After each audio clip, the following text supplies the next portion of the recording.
Now that should sound a little crazy, but it's actually true.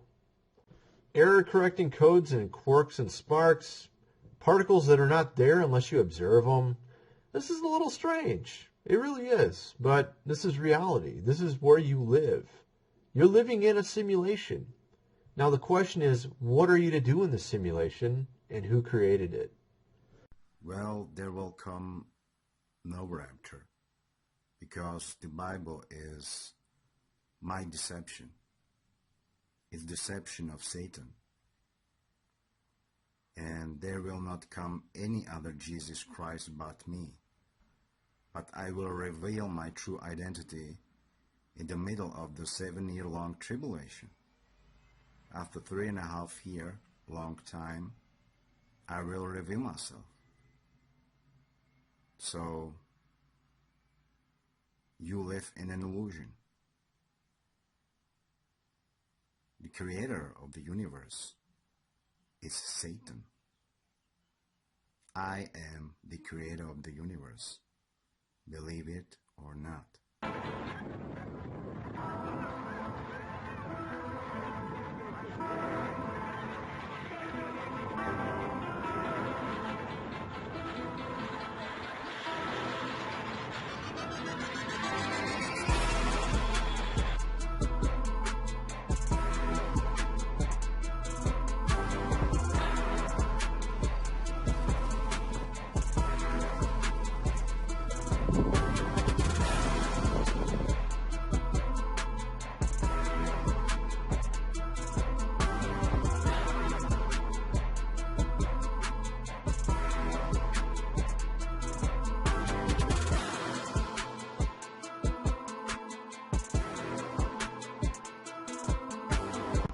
And in China on March 31st, we see this whirlwind picking up these massive balloon play areas and keeping them up in the air. Pretty crazy sight.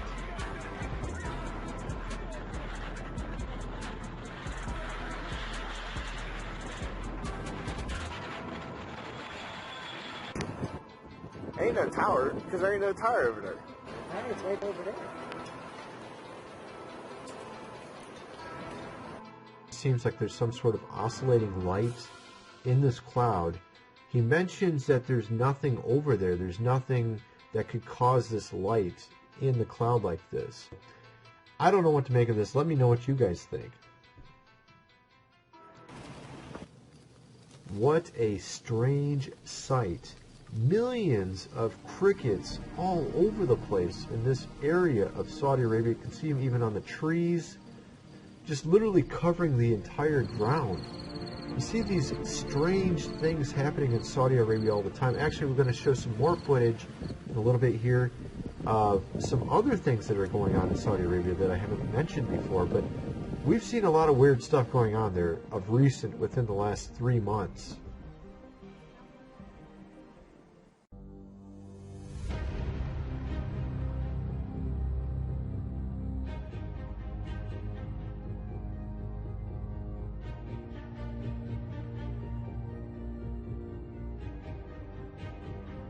Massive waterspout appears in Penang, Malaysia, takes out at least 50 houses. It actually looks like it's going to take out the skyscraper, but somehow dissipates as it arrives on landing, almost exactly when it arrives on land.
I've seen an increase of a lot of these type of natural phenomenon with like hurricanes and tornadoes and such since the 1920s, and it's been exponentially getting larger in volume.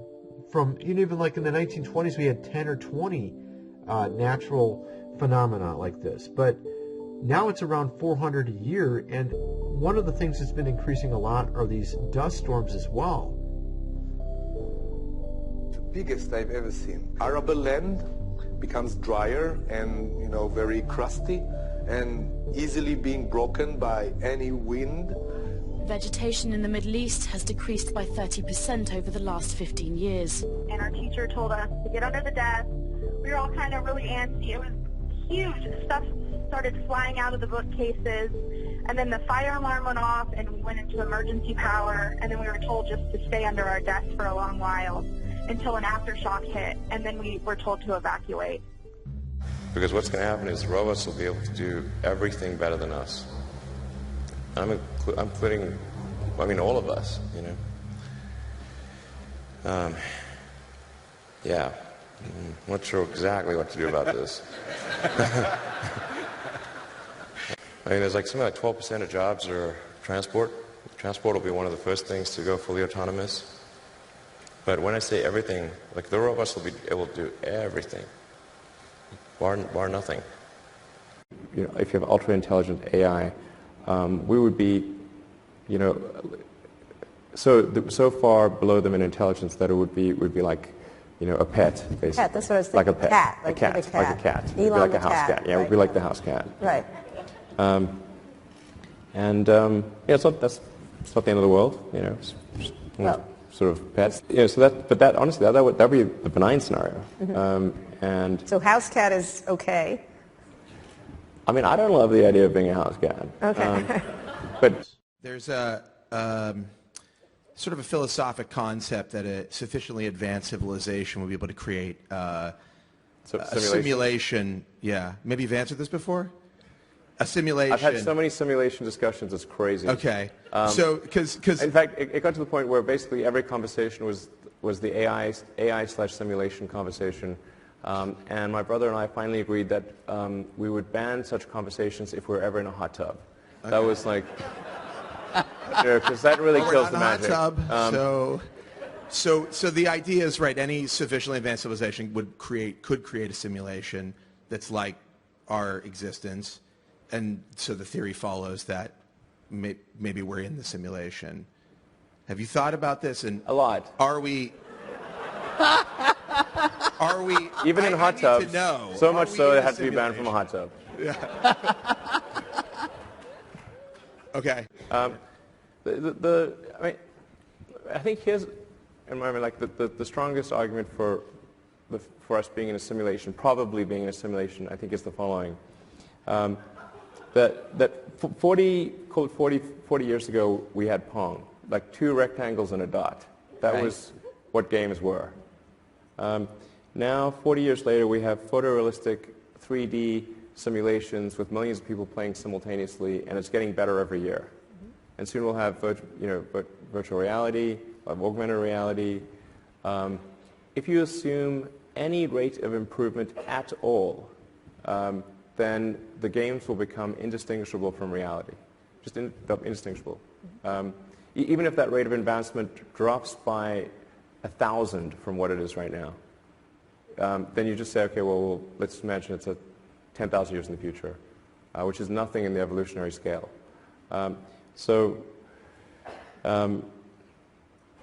given that we're clearly on a trajectory to have games that are indistinguishable from reality, and those games could be played on any set-top box or on a PC or whatever, and there would probably be, billions of such, computers or set-top boxes,